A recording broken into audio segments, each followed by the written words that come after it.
Що, шановні колеги, вітаємо вас на другому дні нашого вебінару, присвяченого контактній профілактиці ВІЛ.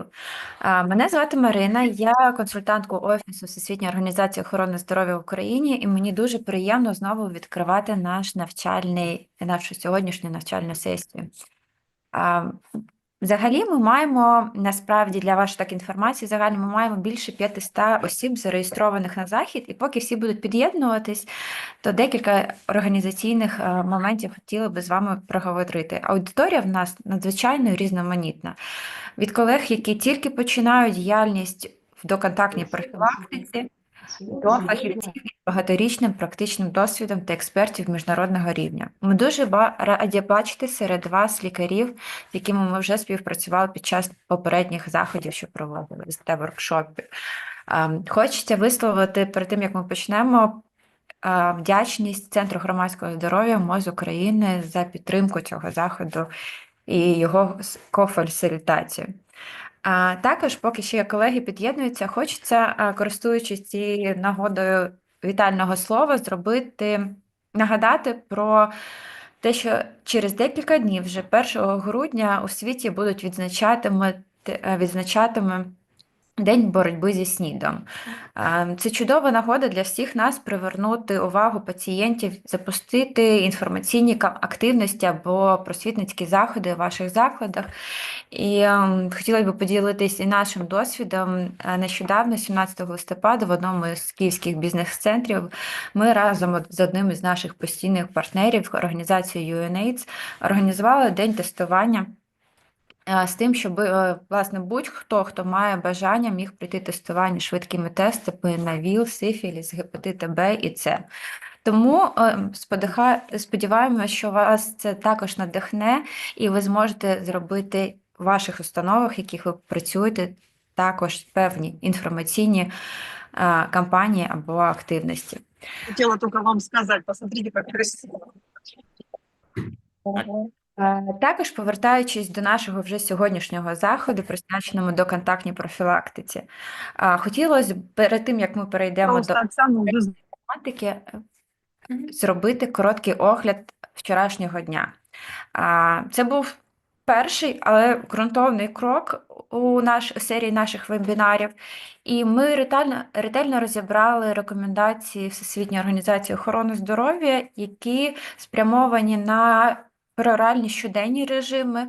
Ми проговорили про режим для чоловіків, що мають секс з чоловіками, ДКП, тобто ДКП за потребою. І, власне, вже впроваджений успішно кабатогравір в Україні, і новий крок, який готується бути, власне, наступним проривом, це ленакапавір. Ми також хотілося б нагадати про один дуже важливий момент. Ми говорили про те, що глобальні підходи, вони будуються на принципі evidence choice success, тобто доказовість, на основі якої робиться вибір і надається доступ. Власне, саме вибір є ключом до залучення прихильності та ефективності. Також нас був короткий екскурс в український контекст, на якому етапі ми зараз, і як навіть в період війни ми змогли країною успішно зареєструвати препарат ін'єкційної дії, тривалої дії, створити дорожню карту та клінічний протокол, запустити послуги спочатку в 2 містах – Києві і Львові, а тепер вже і в Чернігові, сформувати команди впровадження та розпочати надання ін'єкційної доконтактної профілактики. І вже станом на зараз було більше ніж 220 пацієнтів, які розпочали профілактику кабатогравіром, і більше ніж 1100 ін'єкцій було проведено, з тим, що більша частина пацієнтів продовжить цю профілактику. Дуже важливо, що ми мали можливість, дякую Діані, що вклали це в презентацію, почути голоси клієнтів. Проте від тих, хто вже спробував. Це про зручність, це про зняття щоденного тягаря нагадувань, про приватність та про те, що ін'єкційна форма дає більше свободи та впевненості. І саме, власне, тому сьогодні ми залучаємо ще більше експертів для того, щоб скрити ті параметри, які дає доконтактна профілактика. Сьогодні ми дивимося на цю профілактику очима міжнародних лідерів, практиків, пацієнтів. Тому на цьому моменті мені дуже приємно привітати сьогоднішнього спікера. Це докторка Рупа Пател, одна з найвідоміших американських експерток у сфері медичної профілактики ВІЛ. Докторка Патель, вона і консультант з біомедичної профілактики ВІЛ. Вона є лікарем-дослідником Вашингтонського університету в Сент-Луісі. Вона також є консультантом ВОЗ з ДКП і медичний консультант медичного Medicine Patent Pool. Окрім того, додатково ми з вами поширимо, вона є спікером багатьох заходів і була також запрошеною спікеркою на TEDx щодо з лекції на тему, як зробити медичну допомогу доступною. І ми сподіваємося, що ті аспекти, які вона розкриє, вони покажуть той унікальний досвід у сфері інноваційних моделей ДКП, адвокації, а також роботи з різними групами населення, від молоді до спільнот. І також в нас буде ще інша сторона медалі – точка зору пацієнта. Сьогодні з нами присутній Періш Браун. Він з нами зможе поділитись своєю історією, чесною, можливо, емоційною. Його історія – це про реалістичність, про бар'єри, про конфіденційність і те, як один варіант профілактики може змінити життя. Тому я не робитиму більше анонсів. Сьогодні буде багато практичного досвіду, реальних історій та моделей, які можна впроваджувати вже зараз. Перед тим, як ми почнемо, я хочу нагадати і прохання до всіх учасників, поки в нас спікери презентують матеріал, прошу тримати мікрофони вимкненими. В цей же час ми активно користуємось чатом, як і вчора. Є можливість задавати питання в чаті протягом презентації, а також в кінці в нас буде знову сесія питань і відповідей. Можливо, буду ще озвучувати так. Всі матеріали будуть розіслані згодом. І нагадую, що оскільки в нас спікери міжнародні, є необхідність увімкнути переклад. Це значок глобусу або трьохкрапка, а потім вибираєте глобус для вибору необхідної української мови. На цьому я бажаю всім нам продуктивної, змістовної та натхненної роботи протягом наступної години. І з великою приємністю запрошую до виступу докторку Рупу Патель. Rupa, please, the floor is yours.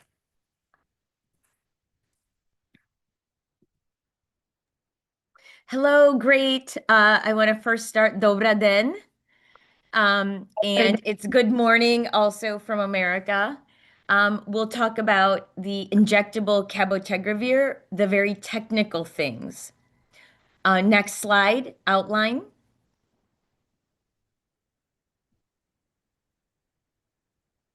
One second. Yes.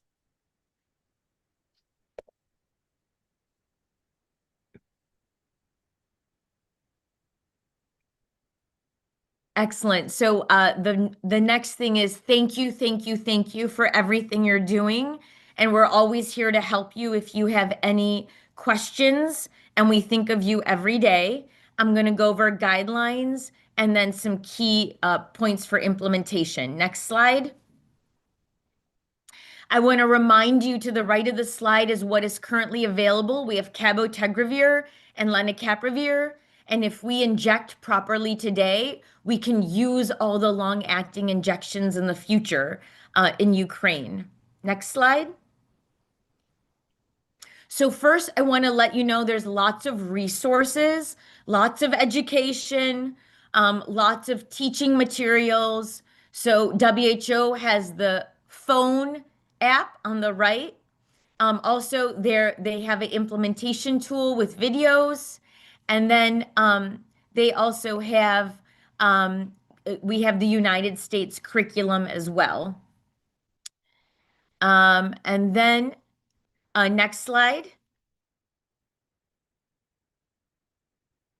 We also have now the guidelines, what is eligible.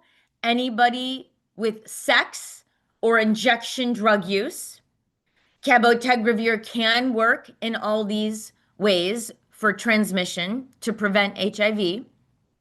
And now WHO has how you dose it, and there's a picture.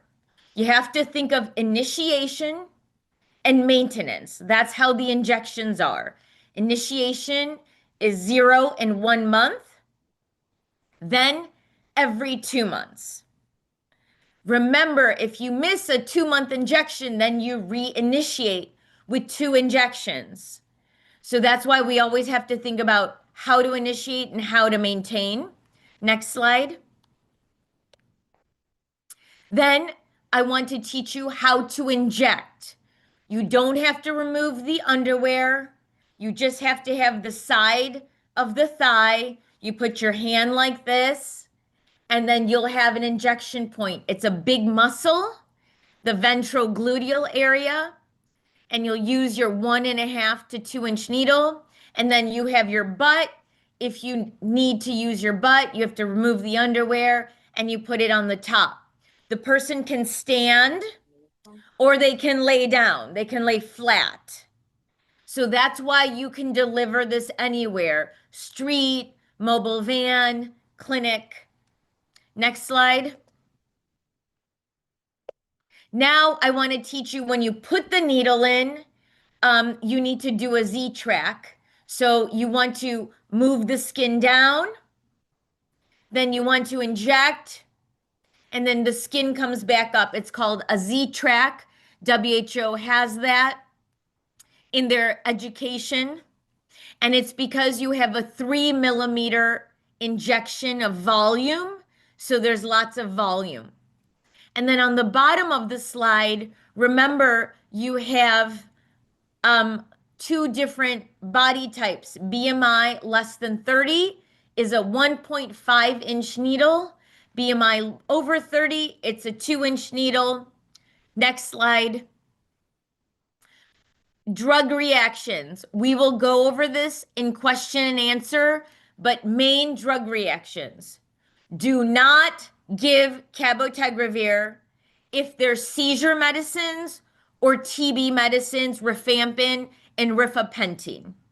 Again, do not give cabotegravir if you're on carbamazepine, oxymazepine, phenobarbital, phenytoin, rifampin, and rifapentine. All other drugs you can give with cabotegravir. You can give rifabutin, but you need to have dose adjustment.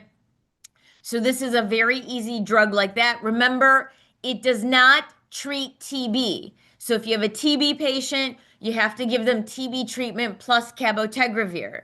So that's why you might want to use TDF or oral PrEP if someone has TB, if available. Next slide. The WHO gives you 2 things. It gives you something called the window period, which we'll go over, and it gives you the side effects. Remember, the side effects are injection site reaction, headache, nausea, diarrhea, and fatigue or tiredness. On the top of the slide, we'll go over the window. Initiation, 0 and 1 month. But if I miss that second injection by a month, then I have to restart. And then on the maintenance injection, if I miss it by 2 months or 3 months total, I have to restart. Don't memorize the windows, but understand that there are intervals. If you miss the interval, you have to restart. And now let's talk about the injection. I tell my PrEP user, I'm going to inject you every 2 months. However, it has to be within 7 days. The green is 7 days before, the yellow is 7 days after. You can inject, and if you miss those 7 days, then you have to go into the red, then you have to restart. Or it's a late injection. Next slide.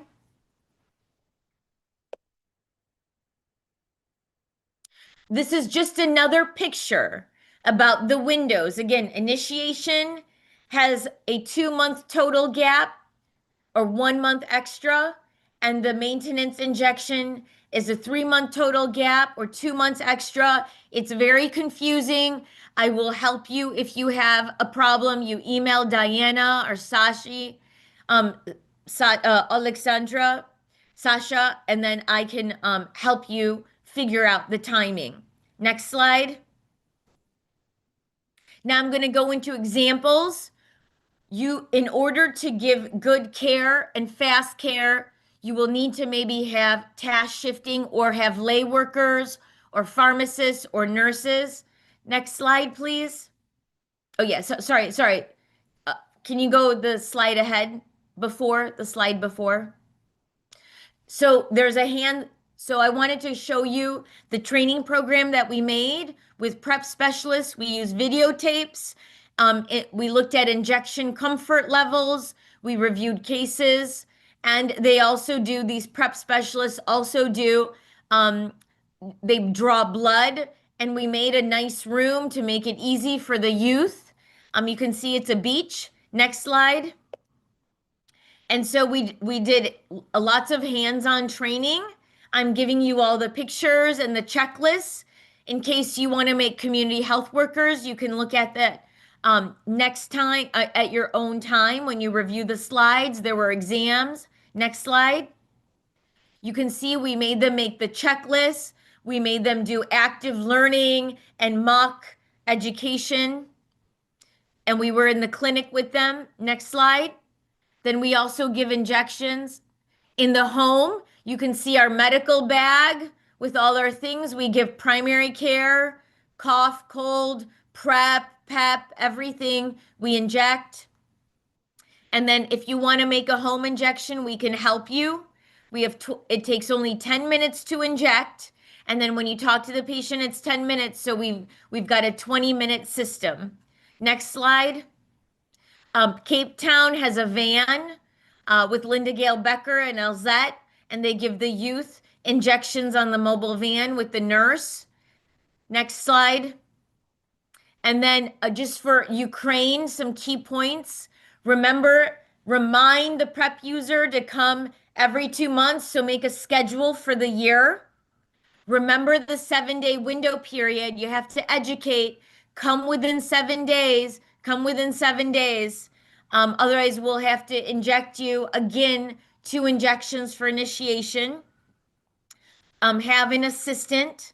Next slide.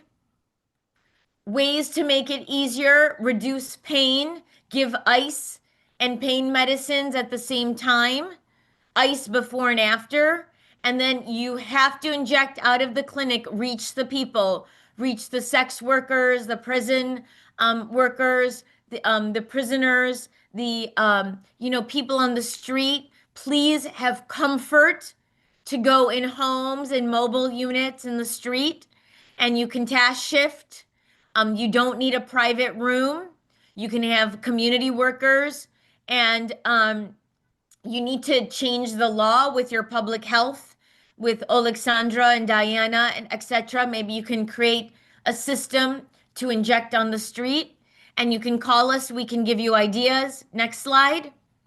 I want to go into question and answer. We have about 5 minutes for questions. Please type your question, or I don't know if you can speak your question.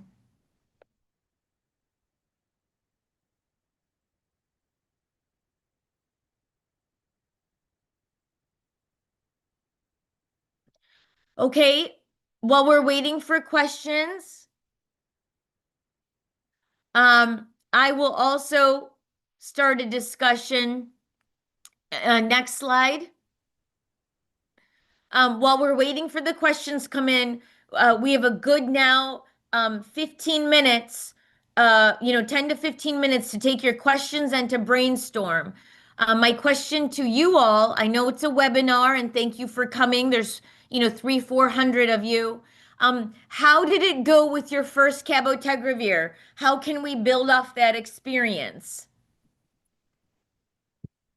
Шановні учасники, ми закликаємо вас доєднуватись до дискусії. Ви можете ставити свої питання, а також багато, в принципі, з вас, хто були долучені до впровадження каботагравіру, присутні на цій зустрічі. Тож поділіться, будь ласка, з нашим міжнародним експертом, як це відбувалося, які ваші враження і відчуття, і чи це успіх, чи ну як ви рахуєте. Тому, будь ласка, вмикайте мікрофони та долучайтесь до дискусії.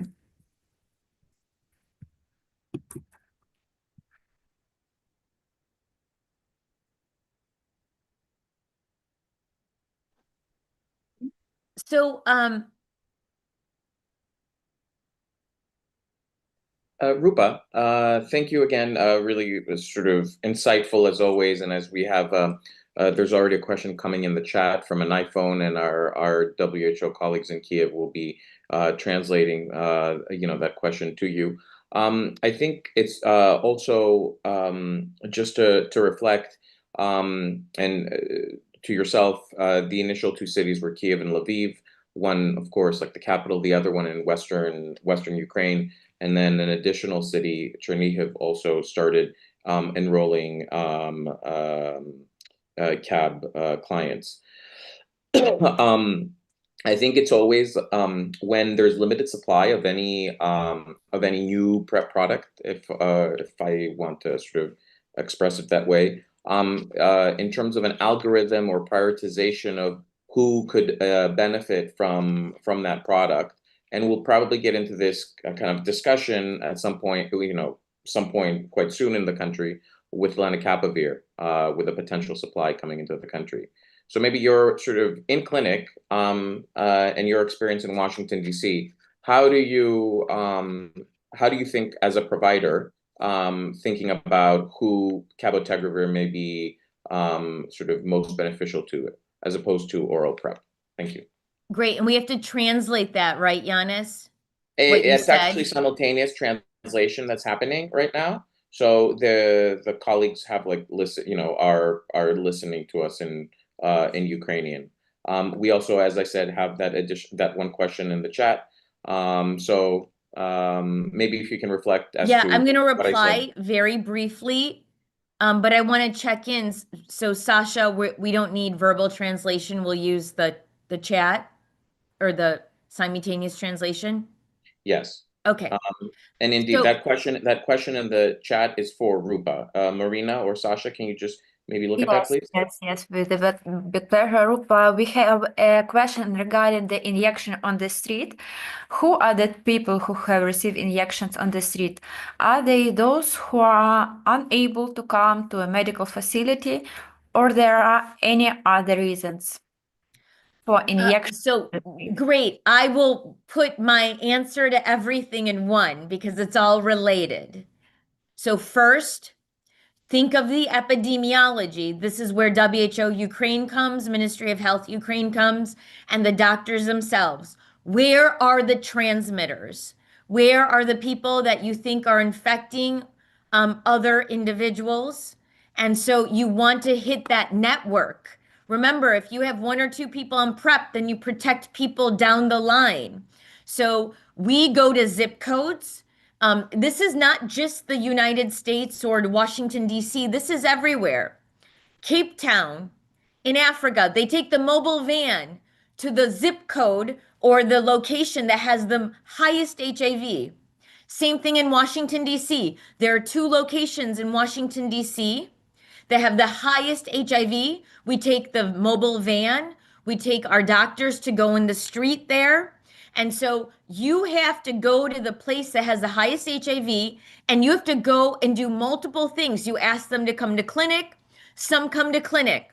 Some can't go to clinic, so you go to them in their home. Some don't want you in their home. So you go on the mobile van and you make a mobile clinic. You have to make a menu of options to get care. And cabotegravir every 2 months allows you to do that.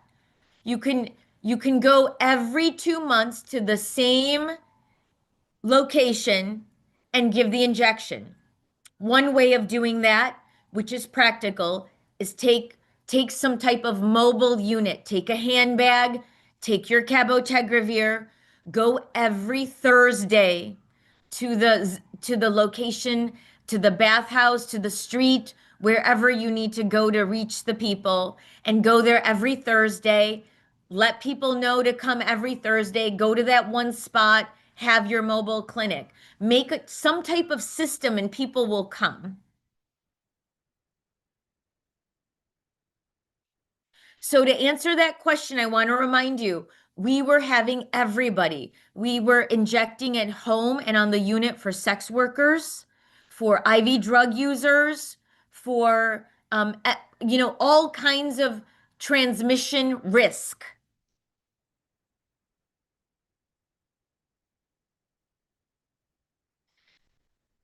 So we Well, can, yeah, we can, I want everyone to think about more questions and to think about what they want to do that they did before when they had the first doses of cabotegravir. How can we build off that? We can have a discussion. That's the point of having moderators and the expert. But while we wait for more questions, why don't we go to Parrish? And then we have more time at the end for more brainstorming and questions. Thank you, Rupa. And I just want to sort of state that it's really important when we're having any type of in-person meeting or virtual convening such as this one, to really have the voice of people who are using PrEP, have used PrEP, may use PrEP, and will have benefited from PrEP. And so this is really critical in the world of HIV treatment. We more often than not have people living with HIV receiving HIV treatment to be actually providing the patient perspective. I think we most definitely have room for improvement in our meetings and convenings in Ukraine to actually have people who have been using PrEP and provide the client perspective, the user perspective. We're very sensitive to the stigma and discrimination that people using PrEP and key populations in Ukraine and all other countries still experience. So we really very much are incredibly fortunate and very thankful to Parrish from the United States, who can provide that perspective as a cabotegravir and PrEP user. So thank you very much to Parrish and again and to Rupa Patel for joining us today and really sharing their experience from the United States. Before we sort of get Parrish to provide that perspective, over to you, Diana, as well from the side of Ukrainian Public Health Center, the Ministry of Health, if you can maybe provide some of your own perspective on the needs of clients and specifically to cabotegravir, because it's a focus of our discussion today. Over to you, Diana, and then to Parrish. Thank you. Дякую, Янісе. Хотіла в першу чергу, можу говорити українською чи англійською краще, колеги? Пані Рупа, була неймовірна дійсно презентація, було дуже цікаво послухати досвід. Дякую велике, що берете участь в сьогоднішньому заході. Трішки прокоментую, чому колеги, можливо, так активно не вступають в дискусію, тому що на даний момент ми мали впровадження лише в 3 містах України, лише в цьому та наступному місяці будемо розширюватись на інші регіони України. Тому на даний момент до впровадження було задіяно лише 2 команди впровадження, які включали 12 осіб, зокрема 2 лікарі, 2 медичні сестри та 2 соціальних працівника, і також колеги у місті Чернігові. Тому колеги, на жаль, ще не мають такого великого досвіду, тому, можливо, через це дещо побоюються ділитися думками, але обов'язково підготуючи запитання, і я думаю, що після нашого шановного гостя зможуть ще також додатково задати запитання. Але ми вам щиро вдячні за вашу дійсно неймовірну презентацію, неймовірний досвід, який ви представили сьогодні. Дякую.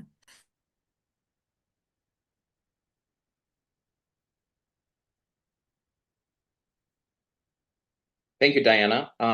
And indeed, we still want to, we're so privileged to have Rupa and Parrish here with us. So the clinical teams, the implementation teams from who are online from Kiev, Lviv, and Chernihiv, and also all the other cities. Please make this sort of unique opportunity to ask those questions. So in terms of, I'll open it up to you, Parish. If you can kindly introduce yourself and tell us your about yourself and your user experience. Again, just we are having like a respectful and honest space and safe space here for you and our Ukrainian colleagues and friends. Thank you. Over to you, Parish. So, well, thank you again for having me in this space. Like he said earlier, my name is Parish Brown. Before being a PrEP injector or a PrEP receiver, I started off my career as a case manager at a HIV clinic in Charleston, South Carolina. And one of my coworkers actually got me turned on to PrEP. And I started oral PrEP about 8 years ago and then made the transition into injectable PrEP and haven't looked back since, to be honest with you. It's really been a journey. And like I said, I am really grateful for the time and space. Hey, Parish, can you speak slower?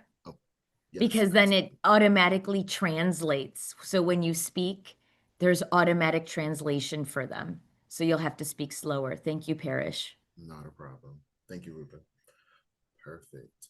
So we can talk about my reasonings on switching over to injectable. So like I said, about 3 years ago, I was given the opportunity to start long-acting injectable cabotegravir, as we all are aware of. And the reason why I wanted to transition was because I'm not someone who enjoys taking pills on a daily basis. To be quite honest, my memory when it comes down to those things, it's quite hilarious. But I really wanted to find something that would make it less of a disturbance on my everyday life. I'm someone who can kind of be routinely, so I have a normal routine of where my phone is every morning, where I have breakfast every morning, and those type things. So having that oral option just wasn't the best. So I started with Rupa Patel, and I believe she was one of the first people to inject me. And my first injection was definitely an experience, but the amount of freedom and at ease I felt after leaving that appointment, knowing that I won't have to worry about taking oral pills every day, or I won't have to be concerned about coverage from or protection from HIV, was one of the biggest takeaways that I've taken from having injectable PrEP access. I've become so passionate about long-acting injectable that here in the DC area, I've actually created a women's group called Beauty Shop Conversations. And what we do is we go around the DC area and we informed Black and brown women about their option of PrEPs and what PrEPs may be best for them. What we do is we meet in a salon, which is a very safe space for Black and brown women. And we have a girls' day. We talk about wellness and we talk about other things with the focus of injectable PrEP and PrEP promotion. It has been a huge success. We've been doing it for about 2 years. And throughout the 2 years of us doing said Beauty Shop Conversations, we've gathered information that people who are not your typical PrEP users want information about PrEP. They just need tailor-made information for them. And we were able to do that thankfully through the DC Health Black Women's Health Initiative and Whitman's Walker's efforts. Parish, sort of where I was just going to interrupt you, and I'm sort of I'm very and sort of to everybody who's participating. We have over 200 people online, include I sort of, it's the really rich perspective that you are giving us in how long-acting cabotegravir has been liberating. You mentioned long protection and freedom. You use those words, and then also spoke to how you've become a champion for long-acting cabotegravir and trying to go into your community and also into promoting long-acting cabotegravir to cisgender women as well. And I think this is for Ukraine, we've sort of the first cohort, people that have benefited from the cabotegravir pilot have been men who have sex with men. Now the focus is to expand to other populations. So could you also share with us maybe some of that, and very appreciate the point you made on tailored information for the different audiences. And if you can maybe speak to how you've developed some of that communication material, I think this kind of grassroots work of going into beauty salon centers, spreading the gospel of PrEP and cabotegravir is really wonderful. So maybe really around some of that demand creation, and also telling us maybe what are the concerns by people around the injections and what you're hearing. Absolutely. Thank you. Absolutely, absolutely. Those are great questions. So the purpose and how I created the concept of Beauty Shop Conversations was I was sitting down with one of my good girlfriends here in the DC area, and she was telling me about how one of her patients, she's a hairstylist, and she was telling me about one of her patients who'd recently tested positive for HIV, and they had a lot of concerns about just the everyday maneuvering of what is life, because I understand all of us on this call have had someone or know someone who has contracted HIV and just understands what toll that can take on a person and the stigma behind it. So her and I at that moment said, hey, you know what? I think the misinformation that's in our community specifically needs to be addressed. How do we address it? We need to meet people where they are by figuring out where their safe spaces are. So one night, her and I decided to have an open house at her shop. We invited all of the local salon stylists in the DMV area to come in. We had light refreshments, and we just wanted to understand what was wellness looking like from their client's perspective.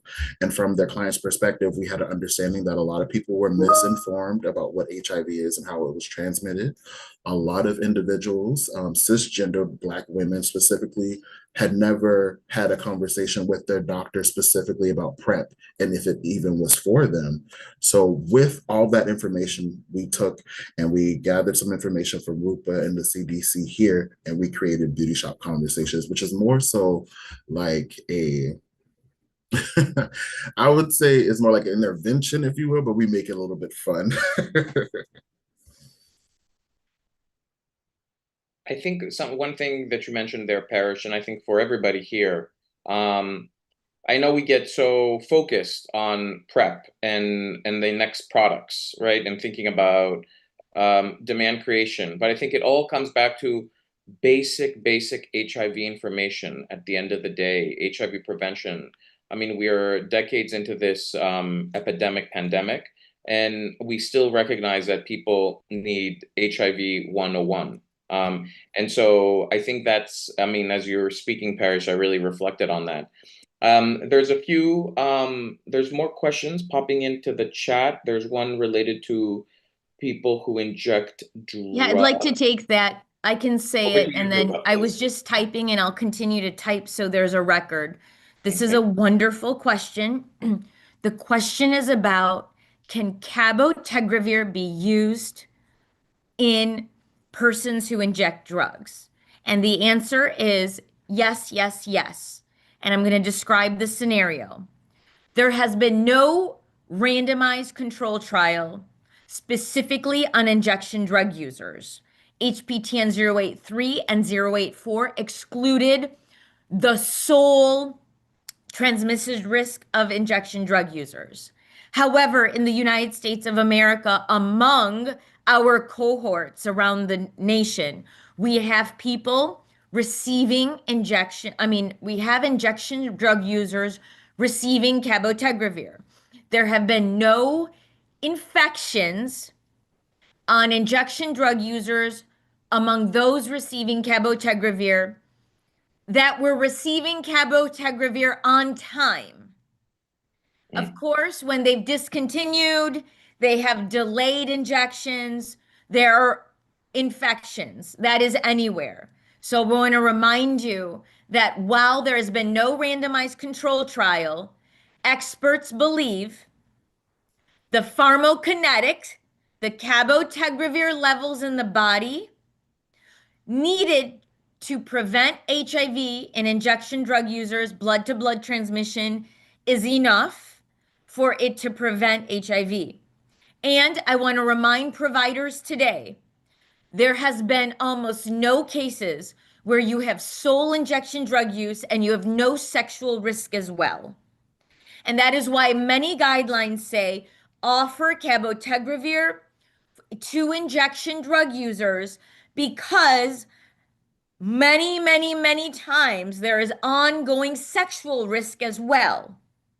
And so you have to look at the risk and benefit. And if you have an injection drug user that loves oral PrEP and takes it every day, every week, every month, every year, do not give them cabotegravir. Let them enjoy oral PrEP. But if you have an injection drug user that's struggling and cannot take oral PrEP, it is your responsibility as a physician to now offer cabotegravir, because they will become positive.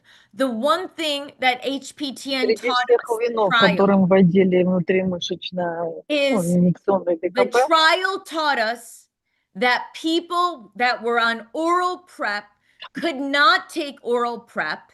And that is why there were infections. And that is why the injection looks very good and is considered superior. And I'm happy to answer questions individually more later offline on injection drug users. Can someone mute this person that is unmuted and speaking? Thank you. Yes. So there's somebody who's should be muted. I see here Dr. Lesia from Lviv. Hi, Dr. Lesia. Osapiuk. Not to put you on the spot, but I think it's she's one of the key kind of early clinicians. And you know, obviously, I'm very cognizant that people may be you know, this is something to recognize, is that people are could be in a shelter. So I don't know where people, you know, could be reporting from. But also maybe the for the implementation teams, also to share their perspective as well, from the ground and their experience. One thing to recognize also, I think, to Parish and Rupa, is that as with any new introduction of a product, right, there's like, we're always interested in the people who stop taking the product. So there are people who have stopped taking the injections for a range of reasons, and they're, you know, they're very much related to the war, either being mobilized to serve in the front lines, and also internal displacement. So that these are some of the kind of the unique challenges of implementing long-acting cabotegravir in sort of a conflict war setting. And I think this is, you know, this is the sobering reality of trying to scale up PrEP and offer, expand the menu of choices, as Rupa so eloquently. Giannis, I want to have a conversation on that just very briefly. Sure. And I want to put that in the chat if Giannis, you can type later. You know, the whole menu of options of service delivery, that's the key. And so you have to do it by setting, clinic, home, van. You don't have to type all of this. But then you have to do it by staffing. That's why in America, you know, we're not in a conflict setting, but we can't reach the rural areas. And we have a lot of poor people that are migrating. It's nothing the same, but I want to let you know the concept is the same, is that we are trying to move around to reach people.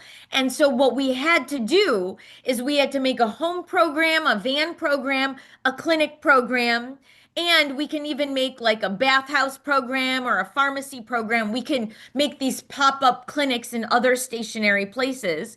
And then with staff, you have to have a menu of options. We have pharmacists, we have nurses, we have lay workers, we have doctors, we have physician assistants. We just try to teach everybody how to inject. And we try to change the laws, because in rural Missouri or Alabama, the poor South, I can't get a doctor there. I have to use an injection worker. And we call them injection health workers.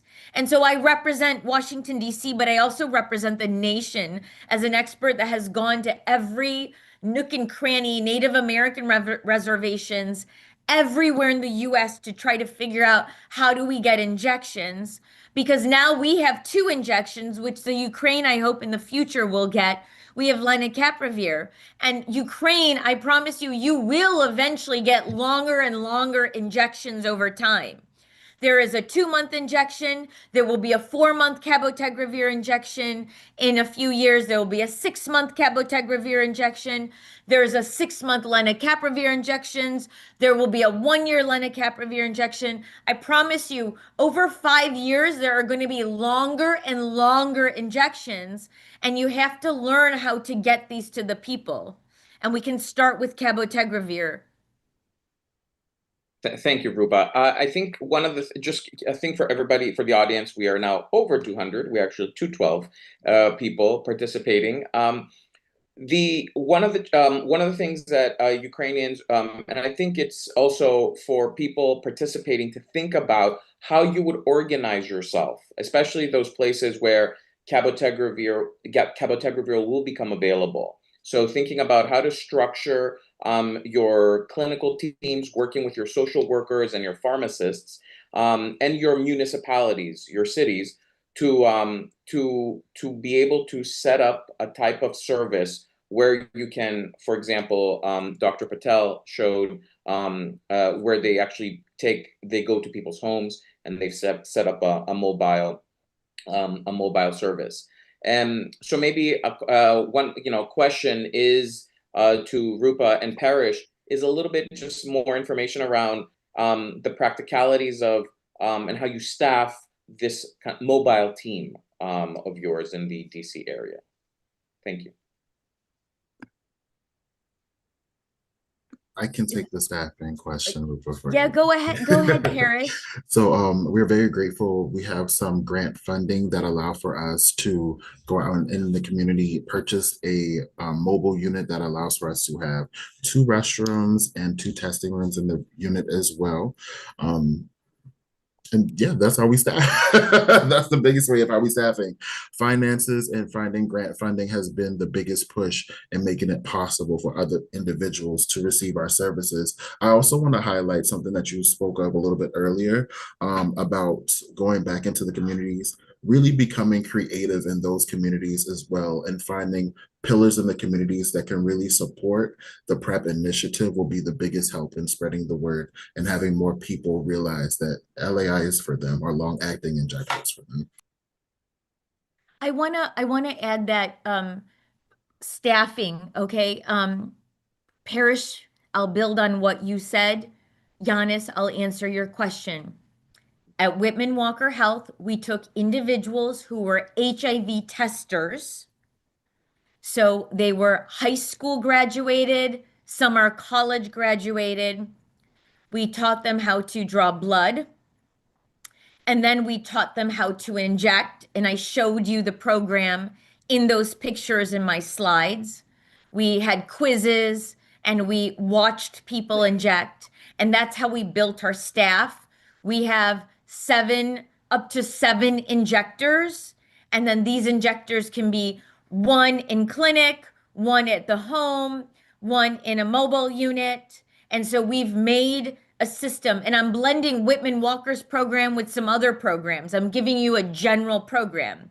Create 6 or 7 individuals, and then have some of those individuals, like 1 or 2, dedicated to home once a week or once every 2 weeks. So they know how to do home injections. They know how to find the private room. They know how to go to the shelter.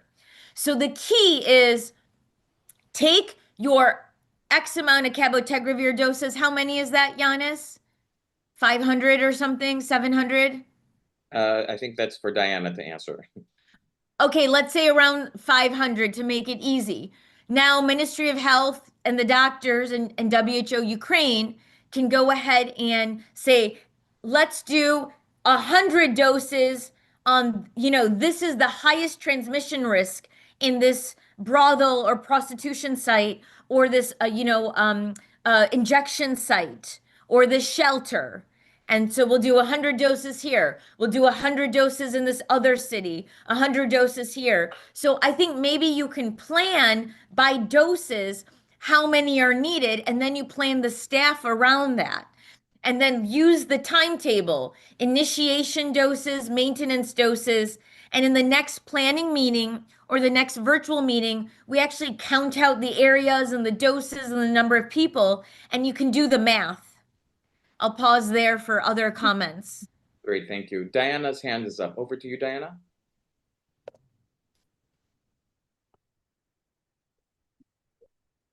Дякую, колеги, за чудові ідеї. Внесу трішки точності з приводу кількості доз. Як запитували, ми маємо 4050 доз, які вже розподілені до регіонів України. І будемо починати впровадження. І до кінця 2025 року впровадження буде розширено на всі регіони України. Але наразі все ж таки кількість, як ви вже почули, досить обмежена кабатогравіру, тому на даний момент впровадження буде відбуватися в клініках, які мають найбільшу кількість клієнтів ДКП, в зв'язку з тим, що маємо наразі все ж таки обмежену кількість кабатогравіру тривалої дії, але обов'язково, скажімо так, візьмемо на озброєння ці ідеї, тому що вони дійсно чудові, прекрасний досвід впровадження, прекрасний досвід саме доступу клієнтів до послуг, саме в тих місцях, де вони найбільше цього потребують. Тому, колеги, дійсно чудові ідеї, дякую вам, що їх презентуєте. І хотіла б від себе подякувати не лише пані Рупі, а й також Перішу за те, що він поділився з нами досвідом. Це для нас дуже-дуже цінно. Дякую вам велике.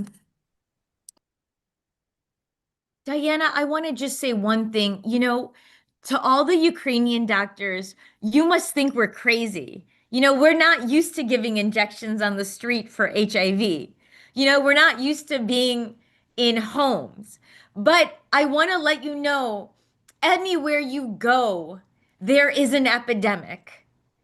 And so I'm not telling you to inject we don't do this in the US. We're not trying to inject thousands of people on the street.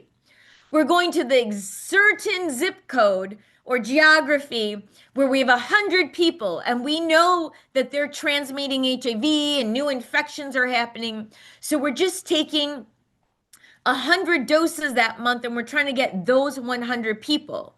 And so I want to let you know, this may seem out of the box, crazy, too liberal, too progressive, too dangerous, but it's not. It's very carefully planned as much as it can be. Highly trained staff, they go, they know what to do on the street, they know how to dispose the needle. And I want to let you know, we're doing it in the US. In Los Angeles, we have an IV drug user program. We started street medicine. We have a homeless problem in Washington, D.C. We're going to the shelter there. Anywhere in the world, you can't do it in clinic.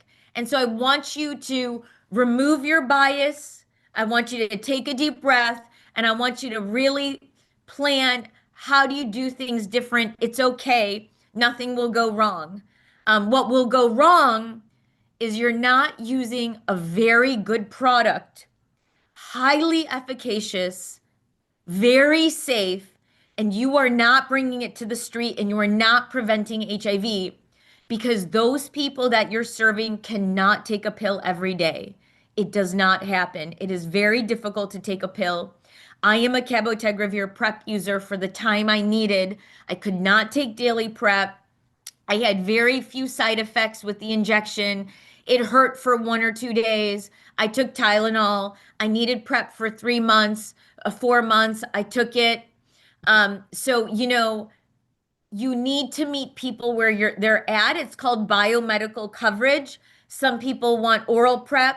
You switch to cabotegravir. Maybe they just need it for 5-6 months, or then they don't like cabotegravir, or the injection window's hard. Then you try oral PrEP again if you can. But you need to start thinking creatively of where you can meet them and in what drug. So I'll pause there. I know we keep saying the same thing, but I just want to push you and make you confident that you can take the injection and you can go anywhere. I do it all the time. Parrish does it all the time. It's becoming standard of care in the US. We have at least 30 mobile units going all over in the north and the south because we couldn't reach our injection drug users. Rupa, fantastic. I think a question maybe to you and Diana and others, actually from the regions and the cities, is because in many places there are mobile vans that are used for other purposes. Maybe they're used for outreach HIV testing. I think it would be, and there's a cost to maintaining mobile services, right? So, I mean, just maybe further to what you've said is advocating to everybody listening in today and who may be not just Kiev, Lviv, and Chernihiv, but to everybody else as well, thinking about you have a colleague that is providing some type of services care off a van. It may belong to somebody outside of the HIV space. It's probably good to engage them in HIV prevention and have a conversation as to how to potentially set up those differentiated PrEP services and get cabotegravir injections. It doesn't have to be every day throughout the week. It could happen once a day in the week. So I think that's just some food for thought for all our participants. I don't know if you have something to add to that, maybe Diana, or to the WHO colleagues, or to anybody else amongst the web participants. Over.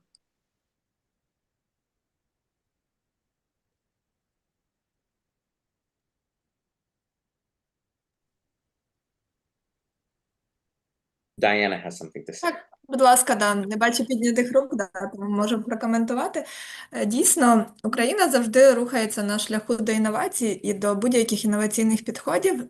Перед зміною підходів до застосування доконтактної профілактики, звісно, погоджуюсь з пані Рупою, що дійсно диференціація надання послуг збільшує доступ до цих послуг, і дійсно ми таким шляхом можемо залучити більшу кількість клієнтів і зменшити ризик інфікування ВІЛ саме в тих регіонах, скажімо, в тих місцях, де найбільше скупчення інфекцій.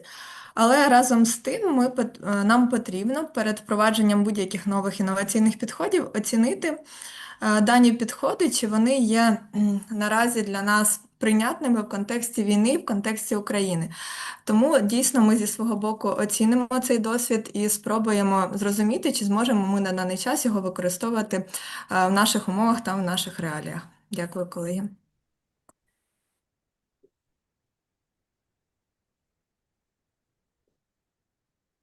Thank you, Diana. I also maybe, since we are having, in the context of Ukraine and the war and people who are actively serving and people who are becoming veterans, maybe Rupa and Parish, if you can maybe speak to the bringing HIV prevention services to people in the armed forces or vets specifically. Yes, I can do that because I have to help the Veterans Center of the United States. So we have veterans that are active, but also have come out of duty. And so it hasn't been difficult. I think you can't look at the veteran any different than the other person at risk too. So try not to make it too complicated. If the person's at risk, really give them confidence about what to expect about the injection. And we even show them pictures, show them where they're going to inject, where we're going to inject. And so they get an idea, because the veteran may get other injections for pain, from their, injuries. So they might get steroid injections or pain injections. So we just remind them where the needle goes, what the needle looks like, not to scare them, but to give them the big picture. And something I'm going to piggyback off of what Rupa said as well. Something that I've learned in my time doing this injection as well is some folks may have some stigma with the word risk. So maybe interchangeably using that word with reasoning and talking with the patient and saying, I understand that you're a veteran. Here are your reasons why this injectable form of PrEP may be best for you. Thank you, Parish. One thing that may help us, as always, is sharing your material from your clinical kind of from your community setting. The language really matters always, right? How we convey this, and I know we're shifting away from using the word risk. So all that nuance, I think, would be really helpful as we adapt our own material. So thank you very much. I have Sasha, over to you. Yes, thank you very much. Just a brief question from me to Rupa and Parish. Given the fact that we have now 4 PrEP options, what will be your prior target group to initiate them on lenacapavir? And do you plan to transfer certain group of cabotegravir users to lenacapavir? Thank you. Yeah, how we're going to do this is Parish. I'm going to go first just to do brainstorming high-level strategy because this is a great question of the integration of lenacapavir. And then Parish is also going to talk about how he offers it because we are injecting lenacapavir right now and we've targeted people. So WHO Ukraine and Ministry of Health Ukraine, get your pen and paper ready. The following strategy of integrating lenacapavir is anybody that discontinues cabotegravir because it's too frequent. Every 2 months is too much sometimes for travel, for going to the shelter, for going to a home. So if cabotegravir is too often and that's why it was hard to give it or someone stopped, you try lenacapavir every 6 months. So first is if you discontinued because it was too often. Second is if you're going into shelters and other places, it's too often for a mobile unit. Use the lenacapavir then. So you're switching people from cabotegravir to lenacapavir. Why do you do that, Ministry of Health and doctors? Because you'll get more staff time. If I can take 50 people off of cabotegravir, I have more staff time. I went from every 2 months to every 6 months. I have more room on the mobile van. The mobile van can reach more people. So from a user perspective, for convenience, and a programmatic perspective as an organization, you have to go ahead and do that. Also, I will talk about pregnancy in this conversation. For pregnant women, it is also cabotegravir is 100% good in terms of evidence. So we have now more data on pregnancy that is coming out this year and has come out last year. The guidelines have been updated for WHO that you can initiate and continue in pregnancy. Never discontinue somebody off of cabotegravir if they become pregnant. And if you need to initiate and the person does not want oral pills, it is okay to initiate with cabotegravir. And when you get lenacapavir, there's now enough evidence for the FDA and the guidelines to say you can use in pregnancy. So now those were the key points of switching to lenacapavir. I will hand it to Parish to say 1 to 2 minutes about his experience with lenacapavir for WHO Ukraine. Thank you, Rupa. And so for the point of how I speak to our patients who are on lenacapavir, for the patients who are interested, we see more of those travelers who don't have a consistent schedule to where they can come, like Rupa was speaking about earlier. And then we also have seen an increase on the women's side of things as well. A lot of women have other priorities, as in their children and the household to run, and they don't have the time to come into the clinic every 2 months. So every 6 months option has been the best for them. And also another selling point that I've noticed in the room is discretion.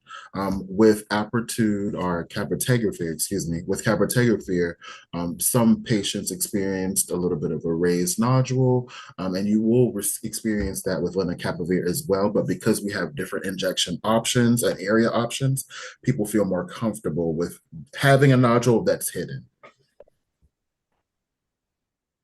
So we'll talk about lenacapavir in detail about acceptability and nodules, but Parrish brought up a good point. But I will tell you one thing. After the item went from 2 months to 6 months in the US, I am shocked. Within 2 months, we had 30 new mobile units because it was easier to give lenacapavir because it's every 6 months.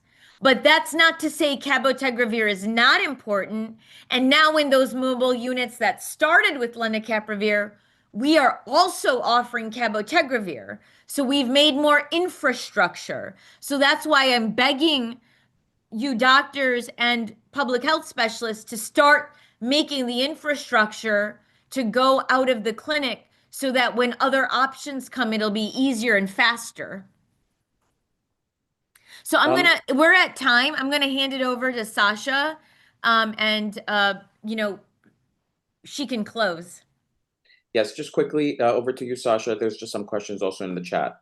There was the pregnancy one that you very eloquently answered, and there's one related to methadone. Methadone is fine with cabotegravir. There's no drug-drug interactions. I got to be honest, there's not enough data per se. They've never done a study, but from treatment and prevention with cabotegravir plus methadone, there has been no contraindication. And I think like all methadone users, just keep in touch, ask how they're feeling, if they're getting more sleepy. After you start cabotegravir in the first 3 months, start to wonder if that, if that's related to other reasons, and then contact us. But as of right now, we have no evidence to show that methadone is an issue with cabotegravir. Great, thank you, Rupa. Sasha, over to you. Марина, будь ласка. Да, колеги, якщо чесно, це дуже цікаво збирати інформацію, поглинати її від тих, хто має успішний досвід впровадження. І ми вдячні вам дійсно за цю можливість почути ваш досвід, почути ваші поради. І оскільки ми тільки на перших стадіях впровадження, то я думаю, що питання будуть і будуть поступати, і тому, пані Патель, ми дуже вам вдячні за те, що ви нам даєте змогу ще додатково вас засилати повідомленнями. Думаю, ми з цією можливістю обов'язково скористаємося. І вдячні також пацієнту, який розказав про свій досвід, пані Перішу. Це було дуже цікаво. Ми будемо працювати далі над впровадженням цієї в Україні, і сьогоднішній вебінар наш підходить до завершення. Якщо будуть питання, то ви можете задавати їх нам через Офіс ВОЗ або також Центру громадського здоров'я. І також завтра в нас ще буде сесія Q&A, питання і відповіді. Ми теж можемо щось проговорити з того, що ви почули сьогодні. А також нагадую, що завтра ми зустрічаємось о 2 годині дня, і в нас буде інформація, і будуть спікери з 2 країн, чи Південної Африки, а також Бразилії. Ми почуємо більше історій, більше лікарського досвіду щодо впровадження, нові моделі, нові підходи і той вибір, який ми агітуємо для пацієнтів, робити його можливим. Тому ми дуже вдячні вам за вашу увагу, за ваш час і бажаємо вам гарного вечора. До побачення. Побачення. Thank Thank you you, so everybody. It was much. really fantastic. Thank you, with Paris. our American Thank friends. you, Rupa. It was amazing. До побачення. Thank you so much. Дякую. До побачення, дякую. До І побачення. дякую Дякую. перекладачам, будь ласка. До завтра. До завтра. До завтра.